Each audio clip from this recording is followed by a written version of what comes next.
After what has been already an incredibly action-packed day of motorsport, both in real and in sim racing, the action still continues here on Racebot TV and on iRacing Live. You're into Formula Renault's the 2K World Cup, round number 6 at the legendary circuit Spa-Francorchamps. It's coming up next after these messages. Back in 2.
Thought the action was done. It continues here, of course, again on Racebot TV.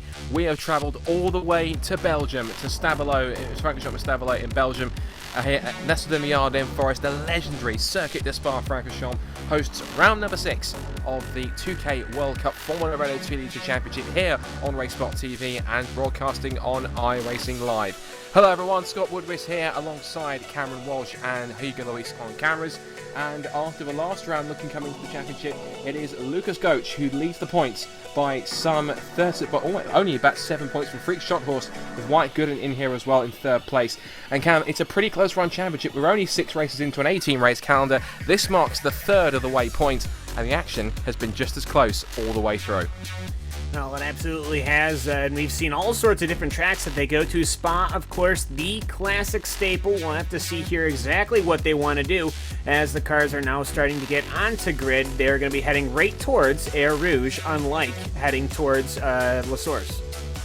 Quickly running through the grid before they get going once again. Freak Schothorst on pole position alongside Lucas Goetsch on the front row of the grid. Then David Jarvis and Simon Povey. Stefan Seidvega and Justin Brunner on row 3. Then Thomas Schmidt, Rob Reed, Lucas Jastad and Philippe Lebert rounding out the top 10. We're going to get the last few cars on the grid and then we'll be all set for what is set to be an hour's worth of racing here at Spa-Francorchamps. The last few cars just starting to grid up on here, of course, race number 6. The revs are going to rise. What you see here, Freak Schothorst, the sibling of Stein Schothorst, who knows Formula Renault better than anyone else. Races in GP3, and Lucas Goetsch alongside him with the Austrian on the front row of the grid. Revs will rise very, very shortly. We are all set to go once again.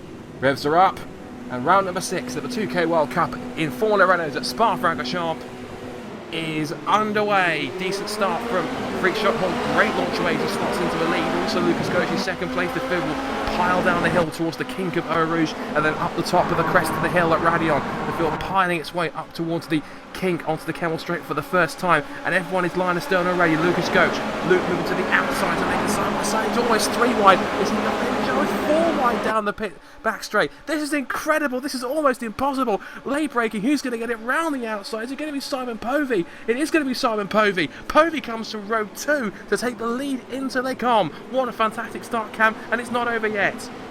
Oh, not only that, we've only gotten to corner number 2, and they've already sorted everything out, though. Schothorst, he's working very heavily to go onto the inside, going through the Brussels, as David Jarvis, he is going to be stuck on the outside. He'll get to the nose chopped off of that 92 car, and Schothorst will go up to 2nd position already as the cars making their way through here. Just about everybody, Scott, is single file.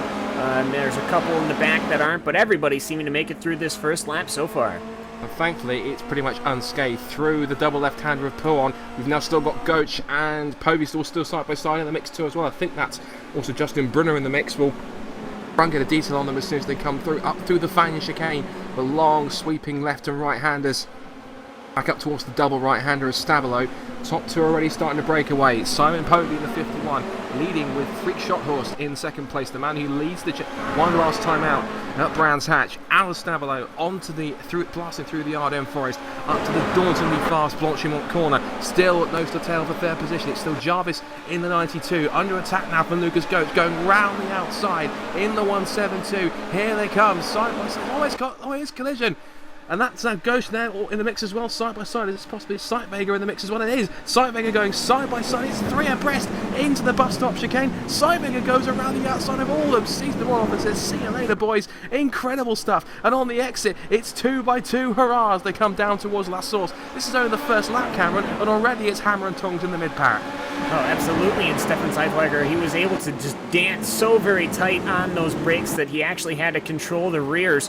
I think he got a little bit of a tap from Lucas Goetz going for in that second position as they hit La Source, but they'll head up Eau Rouge for just the second time here. Yeah, action has been brewing all over as cars have been getting away. Everybody is still racing. Actually, we've got a car, I think, turned around in La Source somewhere well in the back was the 87 car, but they're still fighting the first position as they work their way up once again, Eau Rouge.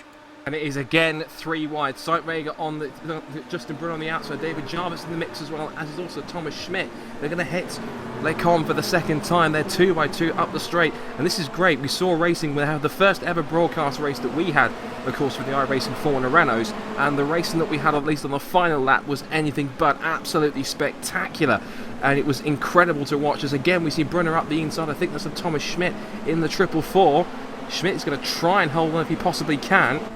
And as they head through the left-hander with No Name, over the curve once again and down the hill towards the tricky double left-hander of Pouant, everyone's starting to spread out a little bit because the front four are broken off into packs of 2, it seems, because Simon Povey is holding... In fact, no, there's been a change, in fact, off our screens. Apologies, I missed that. So Freak Schothorst has actually made the move, and Freak Schothorst now leads here at Spa-Francorchamps on the second lap. I think we might even possibly... He passed him after Eau Rouge, so thankfully Hugo Luis did get that one in Cam. We missed that as there was so much action going on behind him. Then looking at what else is going on here, Sightvager is into 3rd place, Gotch is 4th. Then we have Justin Brunner in 5th position. Then we have Thomas Schmidt in 6th, Jarvis in 7th. Then the rest of the chasing pack as they storm out to Stavilo. There's a breakaway train of about 8 or 9 cars, Cam, and I wonder possibly we've got plenty of time to sort it out, but there's going to be endless nose and tail racing all the way through this field. Well, I mean, we've got enough cars to do it. We started with 41 here for this 21-corner Spa-Francorchamps circuit as Schothorst will work his way past the bus stop chicane one more time here, just for only the second time as they're going to the bus stop. Somebody's around. That is Justin Brunner, who was in 5th in that 102 Gecko Renault. Yeah, it certainly was. I think we might even possibly get a small replay of that. Yes, we will. So just heading up through the bus stop chicane. Looks like he just looped it on the exit. We'll have a look. Was there any contact? He was being... No, he was just too hot in the second part. Yeah, that was all the 102 car of Justin Brunner. He kind of lost the rear actually about halfway up, so really lucky having spun out well in front of the entire field. But just to see how close everybody still is, he went from 5th to 24th just like that. So he'll have a lot of work ahead of him. And actually right in front of him, Dominic Brennan in the 212 car for position 22.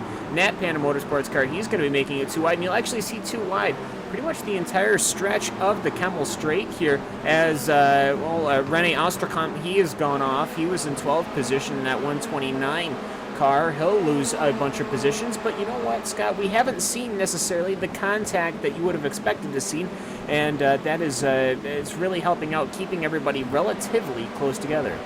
And the fact that we've got an hour's worth of racing here in these Formula Renaults means that these guys... They've got to understand that they've got to pick their moments in terms of exactly when they have to attack, when they want to make their move, when they want to try and push their way up through the field. But already the guys in front in 1st and 4th are starting to make that breakaway. The one battle we've got to watch out for here is this titanic scrap that's going on for 5th downwards, currently being headed by the 92 of David Jarvis. Thomas Schmidt is right behind him. Then we have Rob Reed, Lucas Jestad is in there too, and is Oscar Mangan, who's made up a spot on this lap. Philippe Leiber's in there, as is Simon Schultz, and also Rene Osterkamp. Yes, I think he was anyway in the mix as well. That's Mark Perez in there too. Made up several spots. So all these guys that are battling for about sort of 5th all the way down to roughly sort of 12th or 13th spot. There's so much to watch here. We've got plenty of action to do it. Also, we're seeing behind, that looks to be Yestadt going side by side with Reed, and he takes the place before they get to Blanchimont. So up towards bus stop to end lap number 3, of course. They're not using the Grand Prix layout, of course, so the pits is not when they come out of the bus stop. It'll be out of La Source and down the hill. That's more known as the sports car pits, or sports car layout they use for the 24 hours, or they used to anyway. But now it's in the corner here. Traction is quite key on this one, Cameron. There are a lot of corners which are fairly very tight and got very short traction areas, like the bus stop, like La Source. You've got to make sure you've got a car that's good off the corners as well as good on the straights as well. Yeah, throttle modulation is so very important when you're trying to dance these Formula cars around the corners. And, of course, with those relatively good-sized slicks, it does have actually quite a bit of traction as we're looking at the 113 car. That is, of course, Rob Reed. He is working his way up Eau Rouge, and he is actually going to get swarmed. Scheinman shoots Philippe Lebert, Marc Perez. This is all for anywhere from 8th back to 13th. They're going to go 4 wide, almost in a flight formation, really, but Rob Reed will actually maintain, and he will lead this 5-car train here as they will go into, of course, the Lake Home complex here. Side by side, they will manage to make it work, and Rob Reed, well, you know what, I thought he didn't have the speed for it, but you know what, he managed to pull it off here, and Philippe Lebert and everybody else in that pack there, they're just getting themselves ready for the Brussels turn 10 and 11.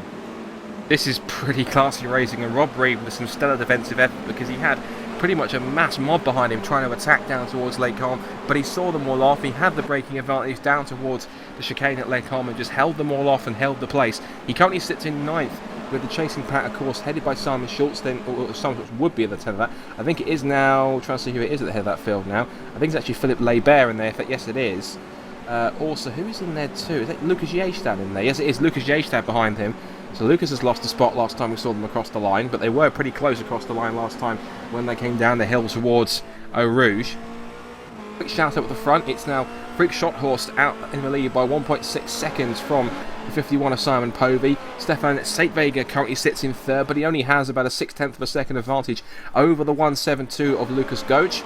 Then David Jarvis is starting to break away from Thomas Schmidt and also Oscar Mangan, but behind it's still going on between Lucas Yestadt, who gets through. Now that's also Robert Philippe Lebert who's managed to squeeze past Rob Reed. That will be, I think, about the bottom end of the top 10. So Rob Reed's efforts down the Kemmel Straight were good enough to defend at the time, Cameron, but at this point in time, big loop around, almost 2 loops around, in fact, because that was Lebert almost lost it, and was that, I think, Gregory, who was that lost it? Was it Mark Perez, possibly? Simon Schultz spinning in sympathy.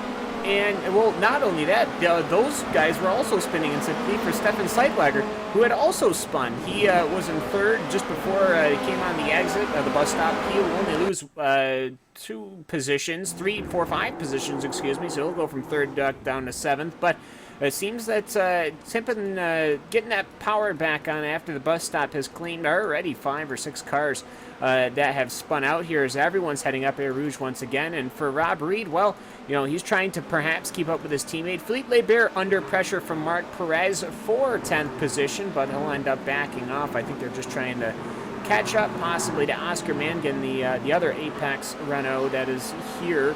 But so it'll end up being Mangan, Seitwager, Rob Reed, Lebert, and Perez in this the largest group in the front, to say the very least. And we've got to really look at what Freak Schothorst has been able to do, Scott. He has managed to pull quite the gap. It's about 2.5 seconds. It is. It's a pretty impressive run so far at this point in time. Of course, last time we looked at his lap time, it was a 2:16.4 for Schothorst compared to a 2:16.9, so already on that lap he had a half a second advantage over the 51 as they continue to work lap number 5. Now we've gone past about the 10-minute mark here at Spa-Francorchamps. Now Lucas Goetsch is in there too. Battles now, they've got problems then for Justin Brunner, who, oh dear, and that's a rather second-hand looking 102 car. The rear wing is all sorts of bent and twisted, and I think maybe we can get a replay of that as we... A couple of cars involved in this one. Yeah. If my replay screen is going to work for me, unfortunately I'd love to try and give you the replay of that one. I think, Camo, you got a view on that one? Yes, I do. I think from what I'm seeing here, Mark Altman, in that 911 Renault, he ended up approaching the corner with no name. I'm pretty sure it has a name at this point. I just can't remember it. He ended up clipping the inside curbing where that grass is. and when it came back down, the suspension gave out, and he ended up throwing it into the tire wall. And as he was spinning around, he ended up collecting Justin Brunner as well as David Guillemot. And he ended up his day is also done. Just those 3 cars, I believe, that were involved.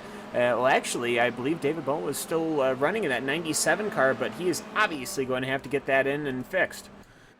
I think we've also lost Rafael Drashaz as well, because according to him, he's had technical problems of his own, so he's unfortunately out of the race, as appears to be also Ty McLeod and possibly also Laurence Derique, as at that point in time the 27 and the 146 are battling pretty hard at this point in time as we come up towards here. This will be Philippe Laibert under attack from Marc Perez on the outside. Side by side again in front of them, you can also see just in front there we've got Jestad attacking the recovering Stefan Seitberger into Lecom. Perez looks to the outside for, that would be Philippe Laibert. That would have been over 10th position. At the moment, nothing doing, Laibert holds on. I'm sure Seitberger would have recovered, looked at his mirrors and thought, oh no, look at the seething mob behind me. I was trying to get away from that, and now I've got to try and defend from them for the next few corners.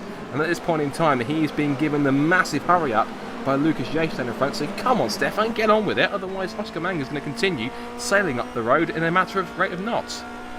Yeah, and these guys were able to use the draft. That big pack is able to use the draft to reel in the single cars. Steinwager was basically a single car before they went down the Kemmel Straight. Lucas and the other cars had ended up catching them up, but for the most part, though, Oscar Mangan, well, he's got to be a little careful here. He's got enough of a gap where I don't think the draft will reel in the cars behind him, but if they can catch up on the twisty parts, they might be able to catch a sniff of the draft of his Formula Renault, and that could possibly bring a lot of chaos his way. Somebody was off track a little bit up there. I think they went for a quick little, yep, that was Laibert. He went for a quick trip in the dirt, but Laibert right now is under attack from Marc Perez once again, twice in one lap. Laibert is having to fight him off. That number 27 of Philippe Laibert, they'll make it through, of course, Blanchimont going through 18, hitting the bus stop chicane.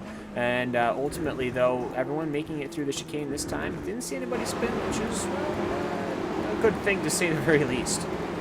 It certainly is, and I think Marc Perez was definitely as close as he wanted to be behind Laibert. He was almost physically pushing him, nudging the diffuser of the 27 car, encouraging him to go a little bit faster as Laibert gets a tiny twitch on the exit of La Source, trying to get the power down to try and defend from Perez. But you can sense now it's becoming almost an 8-wheel Formula Renault 2-litre car as they charge down the hill to start lap number 7 and into the very quick left-hand kink of Eau Rouge, then through the rest of the corner, which is called Radion.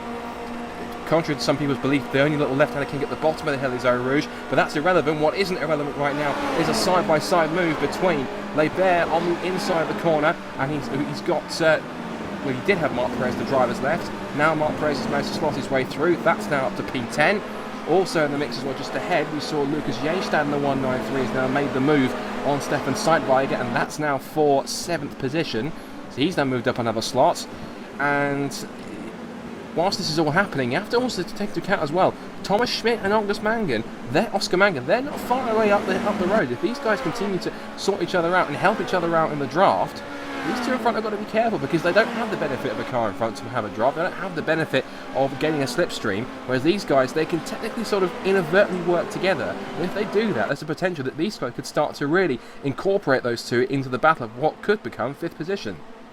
Well, absolutely, and the solo cars right now are Oscar Mangan, Thomas Schmidt in 5th, David Jarvis in 4th, Lucas Gaunch in 3rd. I believe Simon Povey and Schothorst are out and away, as we've already got just 10 laps to go of this 17-lap feature here at Spa.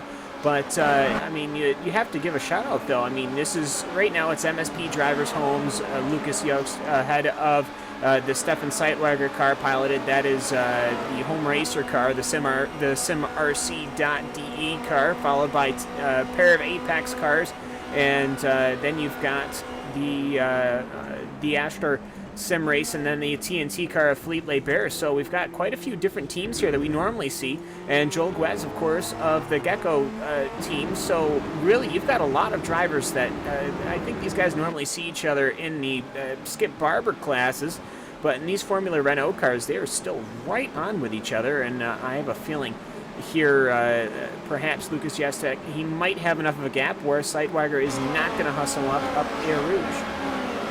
If it is a 17-lap race and I've called it an hour-long race, I do apologise, because my screen on iRacing doesn't actually tell me how long the race is lap-wise, and he tells me it's an unofficial race, 1 hour and 0 minutes. If it is 17 laps, then that's my bad. It tells you how long they have allotted for the race, and then to the right of that it says like laps 2. Well, it's just confusing as heck, and I do that all the time. If it was an hour race, it would still be very dramatic, as Lucas Jastek ends up losing a position with Stefan Sightwagger. These guys just slid past each other there, and it was very I think they both understood what was going on, Scott, and they just let each other go, and they're just reeling in Oscar Mangan lap after lap after lap. Yeah, I think they've almost inadvertently communicated to each other that they have to work together, otherwise if they don't, these two are going to start to continue to run away. The interesting point you made about Schotthorst and Povey, by the way, is that they're the only men at the moment, as far as I can see, that are lapping in sub 2 minutes 17, because Schotthorst has been consistently racking up the 216s. His last lap was a 216.4, and he leads by 3.5 seconds. But Simon Povey's laps, if I have a quick look at his lap times, if I can maybe bring them up, and his last lap times have been sort of 216.4, 216.5, 216.8, and also 268 and then 216.9. So he's been lapping rock solidly in terms of consistency. But the rest of these guys, they've only been lapping sort of roughly around the 217s. Although that said, Goetsch and Jarvis did dip into the 216s in that last lap. Late 216s on that one. The rest of the guys are battling so hard that they're still roughly around the 217 mark on that side of things. Schmidt continues to hold on to P5, Mangan in P6, Yeastad is also trying to close in there, so it's Seltweiger again now into 8th position, Yeastad back in 8th, then Rob Reed's in there too, but he's now coming under attack from both Marc Perez and Philippe Leibert as they twist their way through the bus stop chicane, which has quite a lot of undulations up towards the top of the crest, and then back down where's the Grand Prix pits towards the last source to end lap number 8. Yeah, and I have to say, in less corners than I thought it was going to take, Thomas Schmidt is locked right ahead of Oscar Mangan, and right ahead of Oscar Mangan is Stefan Sightwagger. So just like that, we have closed up all the way to 4th position here. This used to be a fighting pack, been 8th back. Now they're all the way caught up to the 5th position here. Perhaps they could reel in 4th. Perhaps they could even have time to possibly reel in Lucas Gauche if they keep drafting like this. And Oscar Mangan instantly under attack from Stefan Sightwagger. Weiger had the better way up the Air Rouge and Radillion exit. And they're actually getting a little bit of draft from Thomas Schmidt. So already just, that's a fight back from Oscar Mangan. I had thought that they had possibly let that slide, but Mangan and Sightwagger there is going to stay side by side through the entirety of the Lacombe complex as they head into Brussels, and then they will go into the no-name corner here. Still too wide, naturally, losing the rear ends just a little bit, Mangan does, but he manages to hold together. Scott, this is what Spa can definitely do to you, especially with open-wheel cars. It's great to see a side-by-side battle, even though Mangan didn't come out on the better end of it. This is almost shades of the first race we ever had, of course, with iRacing cars. Again, we talk about it a lot because it was such an amazing sequence of corners in the last lap. As now we've got, again, Mangan under attack from Schmidt, from the Yeastad in there as well. You may notice there is a car missing from that sequence. That is Philippe Leibert. Apparently, he looks as though he's had to take a trip to the pits. He's back down in 17th position. So he's now charging down the road. In fact, he has pitted, just confirmation from cameraman Hugo Luis. But that battle that went on is actually between Martin van Loozenord, White Gooden and Graham Carroll. Graham Carroll, of course, now a World Championship Grand Prix Series driver in the mix as well. And apparently all these guys have got a pit as well at once. Looks like Leibert has managed to get out. Looks like he may even have quite a bit of free space. And that possibly could work in his favour here. So that's another thing, again, in my ignorance, I wasn't 100% that these guys now knew how to pit. But this will be one to watch out for here. But yeah, just take us through it, Cam, in terms of how this is going to work. Well, in the 2K series, the races, they're normally, I think it's like 45 minutes anyways, so we were almost at our mark, but there is always a pit stop. Excuse me, but as Mangan, well, he's already fighting back on Lucas Jastek, but for the most part, yes, these fuel tanks are limited to about 35%, and everyone will be bringing their cars down pit road. The entry, which is going to be, I believe, in the side going from La Source to Air Rouge. We'll see a couple of cars drop in now. Lucas Jastek will come in, Joe Guaz will come in, Gregory Tansen will also come in here, and this, when you come into pits, is so very important because, as we see Oscar Mangan and Mark Perez, they are going at it now for, I believe that'll be 5th position, or yeah, that'll be for 6th position even, but for the most part, it just means that the pit entry and the pit exit becomes so very important, and when you do actually take your pit stop, because your in lap and your out lap so very important. So we'll see where Lebert comes out. He was by himself. He's not going to have a drafting partner, but to say the very least, he doesn't have to worry about any sort of competition. So that could most certainly work in his favor. But yeah, so everyone's going to take a trip down pit road, and it's going to be very interesting to see just about where they come out and just how fast they can get on the brakes to get into the pits, and how well they can exit onto the exit of that Rodillion complex. Well, Labour hasn't managed to leapfrog Yestat because Yestat has got out a couple of places in front of him. Also in the mix as well that's jumped a spot is Joel Guez, which is who Labour is coming up to right now. We've got to, of course, keep an eye on that in terms of when our leaders are going to hit pit road anytime soon. Freak Shot was still leading to the tune of 3.6 seconds for Simon Povey. This battle that's still going on between the guys that are scrapping over 6th position at this point in time. Sightweiger has now managed to break the toe and drive away at this point in time. He's now about 1.3 seconds up the road now from Mangan and Perez, who continue to scrap over 7th. We're going to keep an eye now, of course, on the leaders, of course, as Freak Shot Horse and heads down the Grand Prix pit straight up towards La Source. Now, the question is going to be, will he hold the car to the right-hand side to head towards pit lane? His answer is no, he carries on.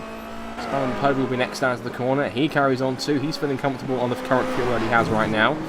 Coach also does, so he manages to carry on. Jarvis does not feel confident, so he dives in right now to try and get an undercut as possible.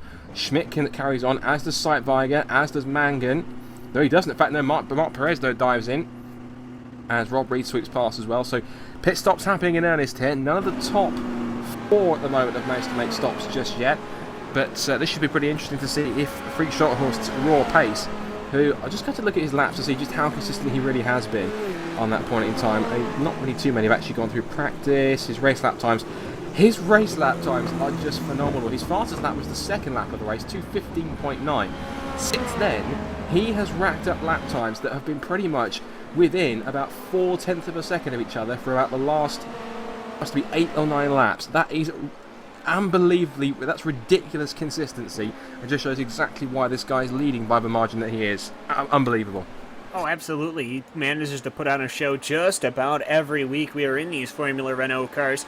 And it's just it's impressive to see, to say the very least, somebody that can go that confidently in these cars. As well, you've got a couple of fast guys. You got to give a shout out to Simon Povey. I mean, in that Panda car, he's only 4 seconds behind. I mean, that's for how fast Shothorst is naturally. I mean, if he has a bad pit entry, Simon Povey could be right there, and that would be very interesting to say the very least. So it's always exciting to just see what kind of 2K World Cup field you can get. I mean, we've got 41 cars, 34 are circulating right now, all within the same lap, and the first 22 cars are all within 1 minute of your race leader after 11 laps, after 22 minutes here at Spa, and that is always an impressive feat at that. Let's see, as Shothorst, he'll go across the, it'll be the, I believe that'll be the Formula start-finish line, not certainly the sports car start-finish line, but he'll make his way past La Source, leaning to the inside. Yes, he will come in. He'll have to get on the girders, and he'll manage to get into the brakes here. It's, of course, 37 mile an hour. Now, he shouldn't come and pick up any tires, and Simon Povey follows right behind. And Lucas Coach. Yep, so no tires, and we'll see who can get the fuel and who can get out first. Thomas Schmidt also in too, and Stefan Scheitweger. So this is the lap, and Oscar Mangan all in.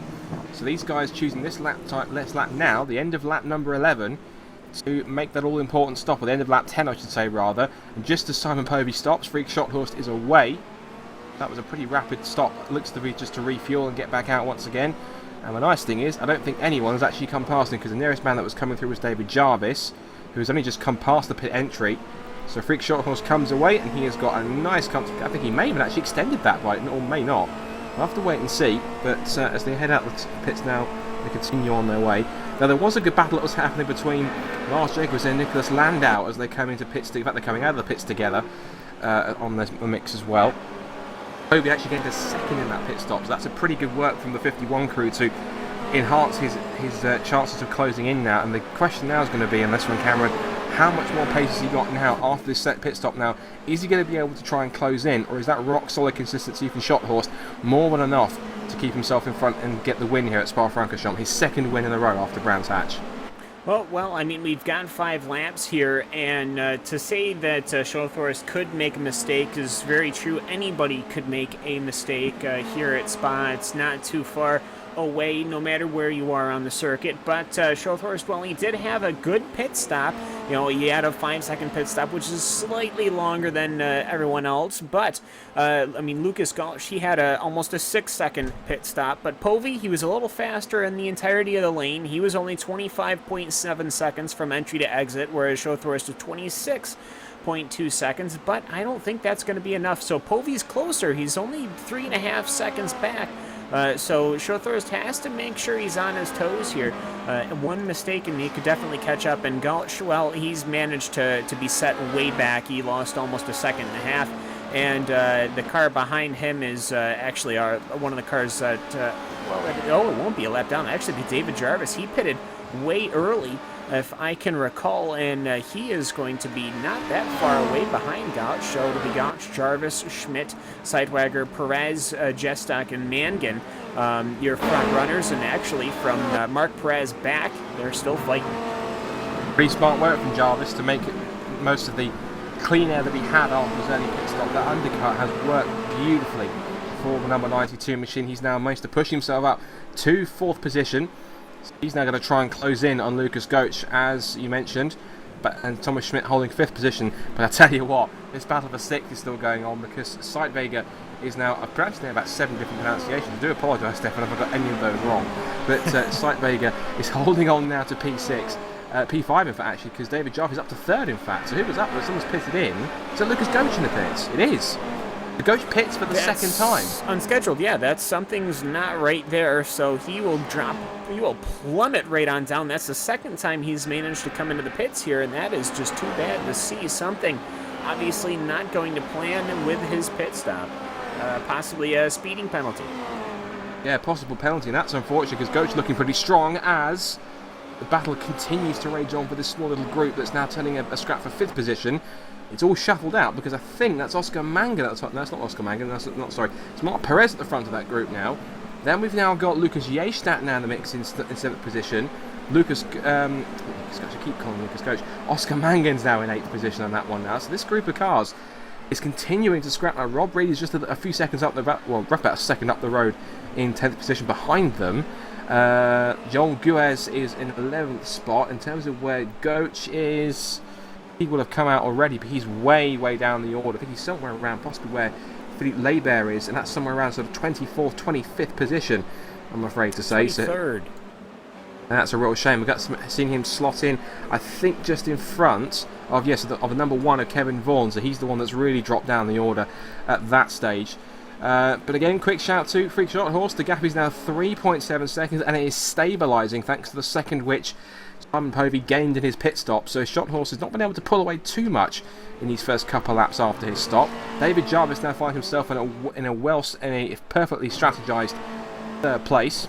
Then we have Schmidt in 4th, and then we now have Mark Perez under attack from Lucas Jestadt into the bus stop chicane, with Stefan Seidwager and that's Oscar Mangan in hot pursuit. This is the scrap. Remember, this is all over 5th, 6th, 7th and 8th positions. So this is not going to be over. In fact, it could even possibly be 4th if Thomas Schmidt isn't careful, because that 444 is not safe at this point in time. He hasn't got a tow.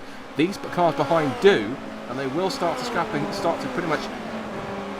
There has to be a point in this section, Cameron, if they're going to have to start working together and thinking, if we keep scrapping the way we are, we're going to lose time to Thomas here. Let's try and work together as best we can. Let's draw him in this battle here and possibly try and bring him in with a couple of laps to go. They've got to be thinking that at some point. Although, right now, I don't think they are at this point, as they're 2 by 2 down the Campbell Straight.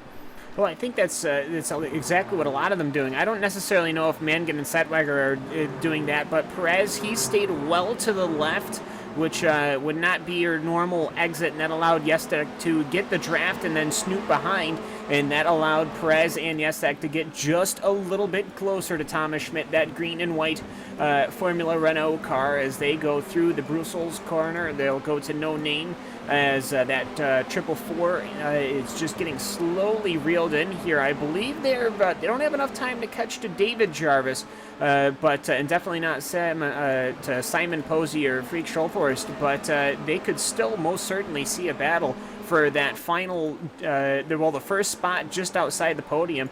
And, well, it's been an exciting race, to say the very least. We haven't necessarily had enough time to look back in the field. There's been racing all throughout the field, but, boy, these guys in the top 10, they just, they don't know when to settle things down for us. What's incredible is that, you know, this is the great nature of why iRacing brought the Formula Renault car in, because these guys have absolutely taken to them like ducks to water, to use the analogy. And it's been fantastic to watch these guys just really get used to them. It's pretty much had, for the most part, universal praise from everyone who's tried it. They say it's one of the best cars that iRacing has ever produced, and you can see just how quality the racing's been ever since it was introduced. Every single race we see with the Formula Renaults, it is an absolute barnstorm. Whichever circuit we visit, whichever drivers are in this car, people, or even the top line drivers like White Gooden, they absolutely love it, and also Graham Carroll does as well. They have nothing but high praise for it, and it really is a great tool. Even drivers like Lando Norris, who I know is doing a Formula Renault Euro Cup campaign, also races here in the UK in the British Formula 3 Championship, he uses iRacing. He actually races quite regularly, and he's done a couple of races in the mix as well. So even proper real-life drivers, even Stein Schotthorst, who is the sibling of Freak Schotthorst, has raced in these single-seaters as well. So they know these cars as best they do. Povey is in the pits, though. So it's just a penalty for Simon Povey. Yeah, some sort of drama developing late here. We've only got 2 laps left in the race, and Simon Povey is not, either he didn't get enough fuel or something. He is in the pits. Well, perhaps he picked up a penalty. He's already up to 15 seconds in pit lane, so he had a 15.8 second stop. I don't know what happened to Simon Povey, but he has been dropped well down the order. He is going to be back down at least 17th, 18th, 19th position. So well, the battle I was talking about for 4th position, it just turned into a battle for the last step on the podium. So you can bet you can put your money on the fact that Lucas Yestek, Mark Perez, Oscar Mangan, and Stefan Seidwager are all going to be working on it, Scott, with just 2 laps to go here at Spa. And this is getting even trickier. Looking at the lap times, Thomas Schmidt did a 2:17.3. You compare that to Lucas Yestek, he pumped in a 2:16.6. He was 7/10 of a second quicker. Thomas Schmidt is going to be under pressure, and as we said, this is not turning into battle for one of the higher top 5 positions. This is now a scrap for the final place on the podium you've got to wait for. Also, whilst you were talking there, Cam, I noticed Oscar Mangan made a move down the Kemmel Straight. He managed to get past Stefan Seidwager, and that's for 7th position. He goes over the curbs on the exit of Stavelone, out through the Ardennes Forest once again, and his pursuit now of the 146 of Mark Perez. They charge up towards the incredibly, almost scarily fast left-hander of Blanchet once they come through, and Yestek is getting closer and closer up towards this left-hander. Again, as we said, we've only got about sort of 2 laps to go, I think, after this lap completes itself. We're going to head now up towards a couple of corners, and this is going to be a really interesting battle to watch. David Jarvis is pretty much out on his own in 2nd place, but Thomas Schmidt does not have that luxury, because Lucas Yestek has broken away from the 3 cars behind him, and he has got his laser focused right on the back of the 444 as they head it down towards La Source. The end lap number 15. There are pretty much about 2 laps to go here at the circuit de Spa-Francorchamps, and if the racing that we've had before in these cars at this circuit is anything to go by, Cameron, this is not over until we cross that line. Oh, absolutely not. And I have to say, Schmidt, well, he's in a little bit of trouble right now, as Lucas Yestek, he's been able to use that 444 as the braking point for him. Not necessarily making contact, but you can just see the overspeed already going around the outside on the Kemmel Straight. Lucas Yestek is, as Mark Perez has got Oscar Mangan closing in very closely. Perhaps Mangan will lean to the inside. Yes, he will. He will cut to the inside, and he will try to overbrake, and he will lose the rears. He loses traction, and Mark Perez plays nice and lets him keep that position. And in the background, Stefan Seidwager, he will lose the car, and he will lose that front end. His day is going to be done. And that was a major snap. We're going to have to try and get a replay. That is exactly what happened to Stefan. Looks as though exiting Les Cons, I've got it on my screen here in real time. and he just lost the rear. Simple as that. Bounced over the curb, nose first into the barriers, and with a couple of laps to go, unfortunately that is his chances for 7th place done and dusted just like that. And that's so heartbreaking for him to have such a great race. He had a great scrap in the mix in between the top 5 and the top 10, and now he's going to leave the Spa-Francorchamps with pretty much nothing from this race, which is a real shame. And this mix as we continue to head towards the end of the race.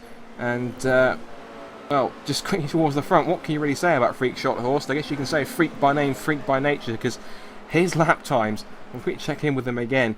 I mean, he is just an absolute beacon of consistency. You cannot argue with this young talent. He is absolutely incredible. And I wonder if he'll start to follow his sibling Stein into car racing. If he does, I'm sure we've got quite a, hopefully, a pair of brothers who really know how to handle a race car, if that does happen in the mix, as the battle for P3 continues to intensify.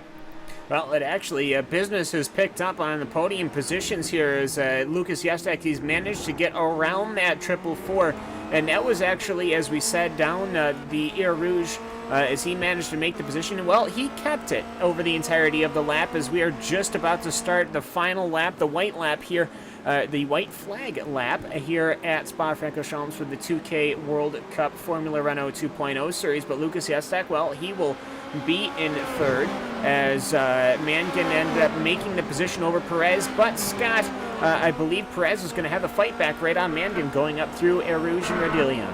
Oh, you're not wrong. He's literally tucked underneath the gearbox of that 146 car. Here comes Mangan. In fact, Mangan's going to try and be overtaken by Perez. They will go side by side, but in front it's also holding up for 3rd place as well. Yestat loses the place to Schmidt. Yestat looking back up the inside, possibly up towards Lecombe, but Schmidt's got the better braking line and he gets the move done for 3rd position just behind Mangan. And Perez are still going at it side by side through Lecombe through the first part. Who's going to come out on top of this one? It's almost too close to call. They're still side by side on the exit. This is shades of the iRacing race that we had before. This is not over the lead, it's over 5th position. This is incredible, and I think that Marc Perez has just about come out on top. Yes, he has. So he started his race last lap in 6th position. He's gained one more spot, and the battle continues all the way to the end. Now then, Yestat could try and get himself a spot on the podium again, but he also have to keep an eye out, of course, on David Jarvis and Freak Shorthorst. Shorthorst is already exiting his way out of the first part of Stavelot up through Blanchemont. We'll keep an eye on that for a second, because this battle for the 3rd place spot, the last step on the podium, is too good to miss as they come through Fagnier for the last time. Yestat is closing inch by inch, minute by minute, second by second through the first part of Stavelot. He may try and get him up towards the bus stop second, but we'll stay with it for the moment because Shorthorst is only up at the bus stop chicane. We'll get him at the last corner in a few seconds. Yestat has got possibly one final opportunity down towards the final corner. Keep an eye on that, but Freak Shorthorst will come up towards La Source for the final time. As still the battle for 3rd place goes on, keeping it on in my screen as well. But up to the final corner, as I said, he is Freak by name and Freak by nature. He won at Brands Hatch. He now doubles up on victories. Freak Shorthorst comes to the line, wins round 6 of the 2K World Cup Formula Renault Championship. Jarvis will be second, but what about Yestat and Schmidt? Schmidt holds on for it for the time being. Yestat may make one final dive. He tries to get possibly the undercut. Schmidt may have gone a little bit too deep. Yestat will try and get him on the exit if he can, but it won't be good enough. Schmidt will get the run to the line. If Jarvis is second, Yestat will get Schmidt will get 3rd. Yestat will get 4th. Then it'll be Mangan in Marc Perez in 5th, Mangan in 6th. Then it'll be Rob Reed and Joel Guez were pretty close over the line, with Tanson, and Landau rounding out the top 10. And that, Cameron Walsh, is how you go Formula Renault racing at Spa. What a fantastic finish. Well, absolutely here, and as the rest of the cars are trickling their way across the start-finish line, everyone's still relatively close, but no dramatic last lap drag races from La Source to the start-finish line. But overall, though, I have to say it was an extraordinarily interesting race. 20 cars finishing within 1 minute of the leader, and that is always an impressive feat, to say the very least. Shorthorst putting on a clinic here as he managed to come away with it at Spa.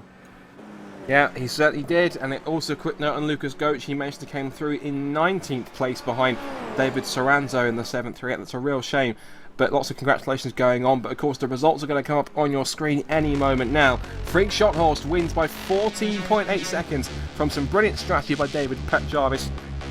put him in second place. That battle for the final podium spot went all the way down to the line, but in the end, Thomas Schmidt managed to reclaim it on the final lap to fend off the attention to Lucas Jestadt. Marc Perez also did the same. Fifth position over Oscar Mangan. Sixth was Rob Reed with Joel Guez, Gregory Tanson and Nicolas Landau. Nicolas Landau in the top 10, then Xavier Sanchez, Greg Seitz, Dominic Brendan, Michael Mittner, Simon Povey could have been up in second place had it not been for either a penalty or a miscalculation on his fuel. He ends at 15th. Then Fredrik Johansson, Jordarski, Soranzo, Lucas Goetz could have had so much more, and also René Osterkamp in the top 20. And hopefully we're going to get some drivers up for interviews, but before that, we're going to step aside for one moment and have a few more commercials before we get to have a chat to some of our drivers here after the incredible race that was round 6 of the Formula Renault 2K World Cup on Race Spot TV and iRacing Live. Back in 2.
Truex in the outside, contact made, 56 slides it into 4, who's going to be into the stripe?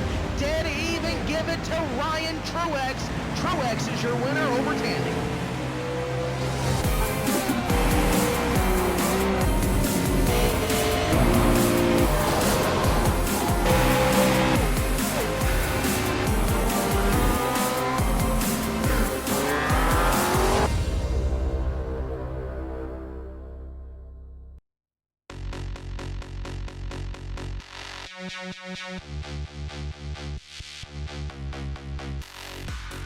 Back at the post-race interviews after what was an incredible 6th round of the Formula Renault 2K World Cup here at Circuit de Spa-Francorchamps. Freak Shot Horse taking the win, quite a commanding win in fact, with some fantastic consistent lap times.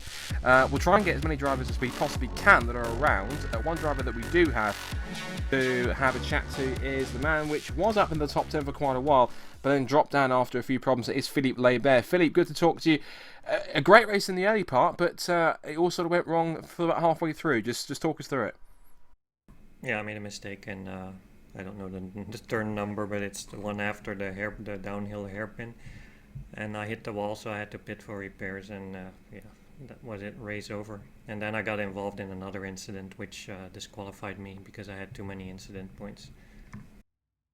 It is a shame, and obviously it's unfortunate to hear that one. But I mean, up until that point, you had some good pace that you were battling up there with it. The guys up and around the sort of the 6th to 10th sort of positions on that side. It was looking pretty close. I mean, from the racing that you had there, I mean, how enjoyable was it to be up there battling with those guys?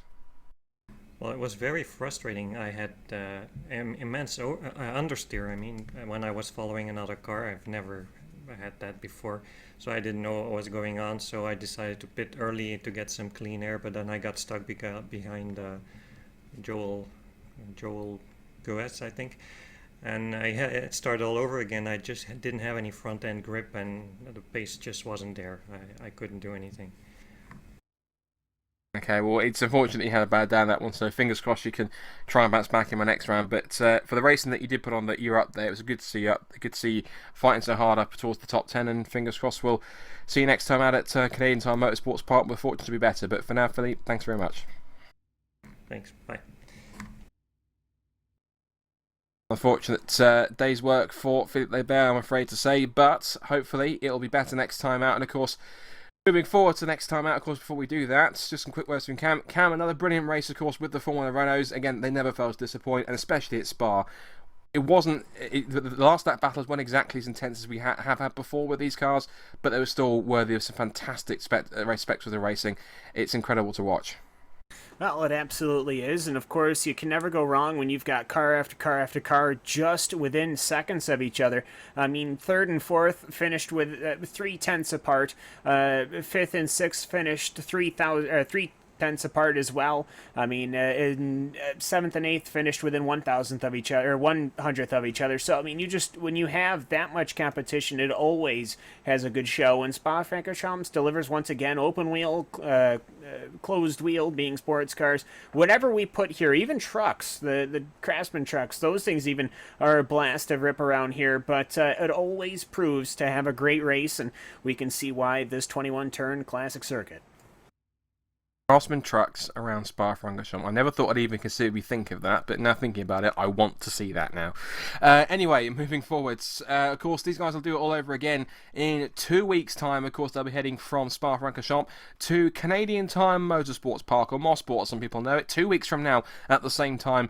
3rd of July, 8 p.m. GMT. And also, guys, you can also watch, if you still want your sim racing fix, if this weekend's real and sim racing has still not been enough for some reason, 1, how crazy are you? And 2, do not worry, because if you're an Indy fan, the Indy Elite Series is coming up later on at 11 p.m. GMT. They're heading to Texas Motor Speedway for their next round, number 8 of their championship. That is coming later on, of course. You'll be able to have the dulcet tones of Randy Chen with Rachel Whitefoot and Aaron Likers in the box. But until then, of course, you can take a break from that one. Of course, we move forwards to the next round of the Formula Renault 2K World Cup, of course, at Canadian Motorsports Park. Freak Shorthorst, I believe in my calculations, has now taken the championship lead. Can he keep it and make it 3 from 3 if he shows up in Canadian Tire Motorsports Park? From myself, Scott Woodwis, from Cameron Walsh, and from Hugo Luis on cameras, thanks for watching, and stay tuned for more action, of course, here on Racesport TV and iRacing Live next time out. But from all of us here, bye for now.